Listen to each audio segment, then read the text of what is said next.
Hi guys, welcome to the channel, guys. We're hoping a great time. Okay, it's been a couple weeks. It's been more than a couple weeks since I said I'd do a video in a couple weeks.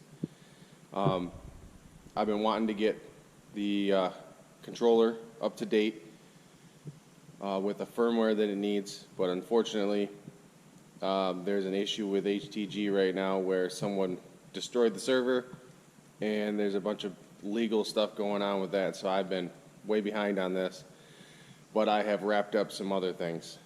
I've wrapped up the stock gear selector, bracketry and everything that I have to mount that to the side of the transmission so that as I move the shifter back and forth, the dashboard will say what it's supposed to say when it's in park, reverse, neutral, drive, so on and so forth.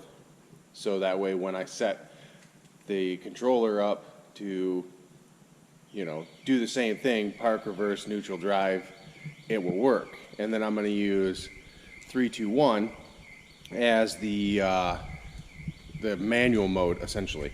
So if I pull it past drive, it will put the car into manual mode so I can use the paddles that I put on the steering wheel.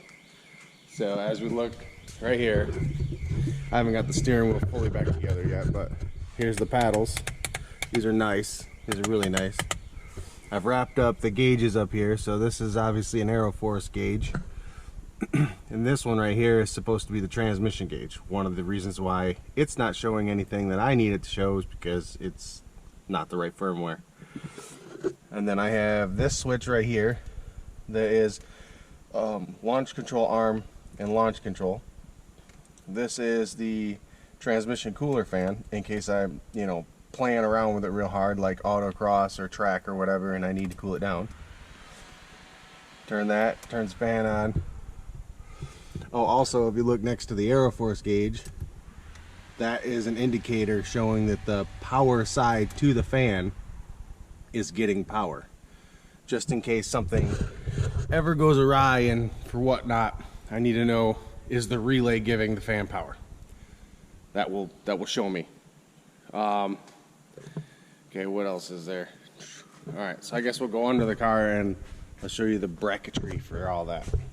Okay, so there's the shift rod right there, going back there. And then that, let's see if I can get this into focus here. Of course not.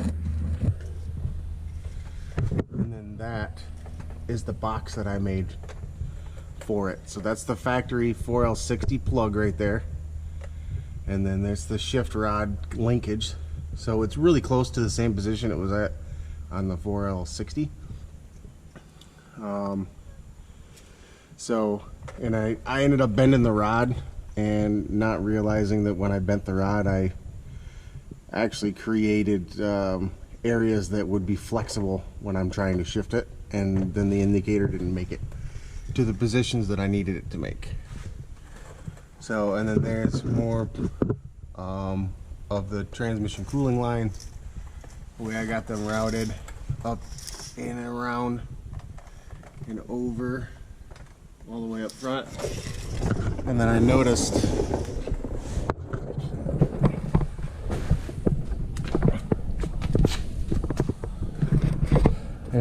on the other video that I did showing the trans cooler, you couldn't really see it. So this is actually a really large trans cooler in my opinion, at least compared to GM trans coolers. This thing's huge.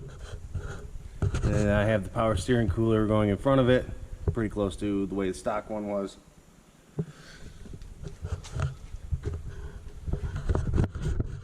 So at this point I'm getting really close. I just put the exhaust back in it. We're gonna put the exhaust back in it. The bottom of the car is buttoned up. I have all the transmission fluid in the car. I actually started the car yesterday, let it run for a while, cycled the transmission fluid so I could fill it the best I could. It ended up taking like 8.5 quarts because the transmission was supposedly empty, but I think it should have took more than that. But if we show you, let's see, push the brake, grab the shifter, reverse, shows reverse, and then up here, oh boy, now it's gonna lie to me. Okay, there's the reverse lights.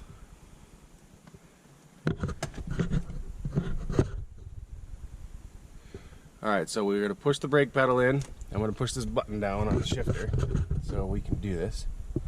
So reverse, reverse, drive, drive, 3, 3, 2, 2. Yep, it shows 2. So the one thing I cannot do is actually put it into first, because the way that I have everything configured down there, the shift rod itself that goes from the floor linkage or the floor shifter to the rod, or to the lever that's on the end of the shifter, it actually hits the plug for the gear selector. So I can't actually put it into first, but I can use 3 and 2, which is fine because that's all I need it for manual mode. So hopefully everything else just does what I need it to do, because I'm ready to actually start to drive my car. I really miss this car at this point. So see, let's give it another start.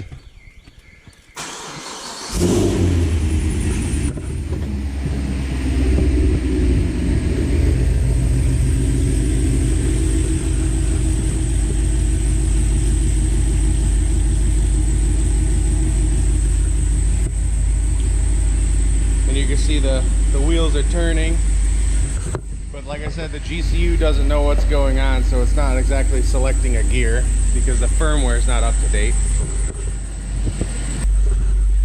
So I have the gauge giving me oil pressure and voltage, since how we don't have that up here. So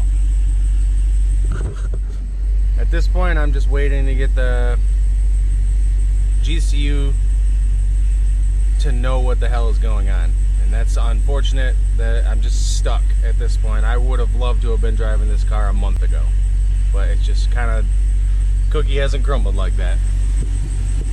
So hopefully here soon I'll be driving it, because it also doesn't know. So the way I had to set this car up is there are 6 wires to the throttle pedal. And on that throttle pedal, 2 of them are redundant, 1 is inverted. So one goes from 0 up to 5, and the other one goes from 5 down to 0. So I had to cut those wires, reroute them to the GCU, so that when I pull the downshift paddle, it does a blip, and or at the top of the gear when you go to shift, it can cut throttle. I have it set a little bit differently as far as the upshift. I have it killing the ignition, because I have a relay. I have a relay on both sides of the engine, one for bank 1, one for bank 2, to kill the coil packs.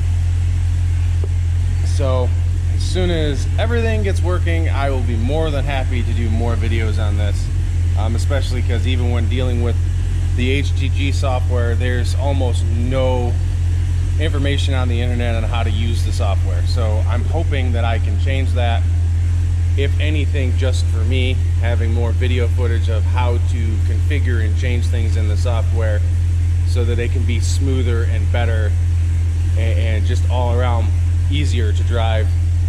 Because theoretically, this transmission setup should work loads better than the 4L60, because it is a far better gear ratio. It's a double overdrive transmission. I mean, there's so many things, including the fact actually that this transmission is initially designed to lock the torque converter as fast as possible and actually lock it in a 1-to-1, not slip it a little bit, you know, because if you're slipping the torque converter, you're essentially losing efficiency, and you're creating heat in the transmission that's unnecessary, and you're losing horsepower. So I should be able to have more horsepower to the ground and better gear ratios. Everything about this should be better. Quicker, faster, more fuel efficiency, and less heat. So I'm really excited to get this going. I'm just so frustrated that it's not already on the road, but we'll get there. I've got a hold of Thimgs Legit Garage, and this week they're going to remote into the laptop on me. I'm going to try and record that, if anything, just for me, but most likely I'll share that too, on how to set this up and get this to communicate correctly so that I can have my gauge work and the transmission work. That's all I'm really after at this point. I'm so ready to drive my car. So hopefully here shortly I'll have great news, but as of right now, this is where I'm at with it. I'm just wrapping it up so that I'm getting to the point of being able to drive the car. So that's pretty much all for now. So thank you for tuning in.